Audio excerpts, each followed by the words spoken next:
support a ground invasion. They got their deployment orders to the Middle East accelerated by 2 months, which again is a huge fucking deal. It's extremely rare, and that's only happened 2 times. One of which, again, was in 2003 before we invaded Iraq. The first part of this clip I do agree with. A lot of military operations are planned months and weeks ahead of time, where they were making funds and transportation requests and things like that, where usually they don't get denied or, canked for no reason unless there was a real world operation or real world likelihood of that happening. So I don't think he's false to give kind of the warning flag of hey, check this out, because we all know there's a battle rhythm, and usually we are continuously training no matter what as a military. So yeah, I find that a little bit on the right path here. And they want these helicopters in the Middle East as fast as possible. They usually transport them by ship.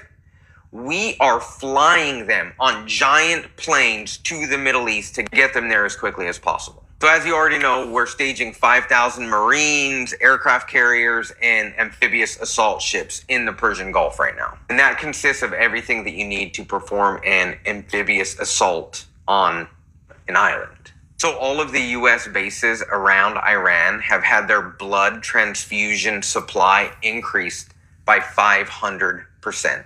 Because they're preparing for casualties. And the famous German hospital, Landstuhl, in Germany, where you get flown to after you get blown up in Iraq, they have halted all civilian services to make room for a mass casualty event coming from Iran.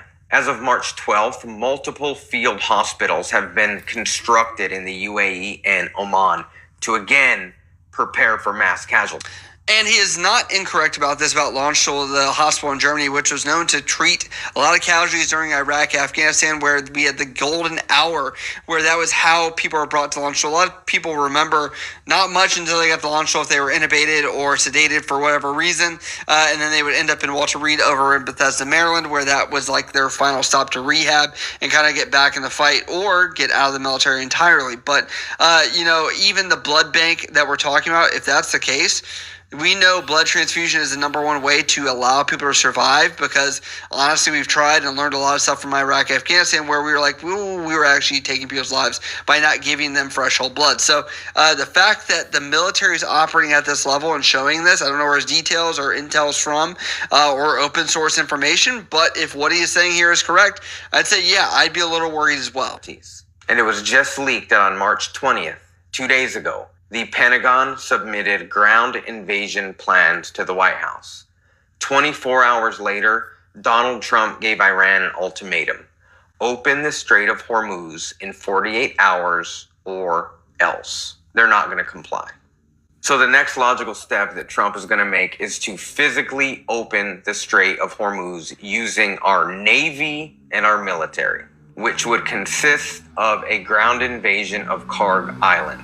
This is where Iran processes 90% of their oil. And if this administration did this, he would be falling directly into the Iran trap that every single previous and more experienced administrations managed to avoid. And if we do this, it is going to be fucking brutal. We are going to take so many casualties.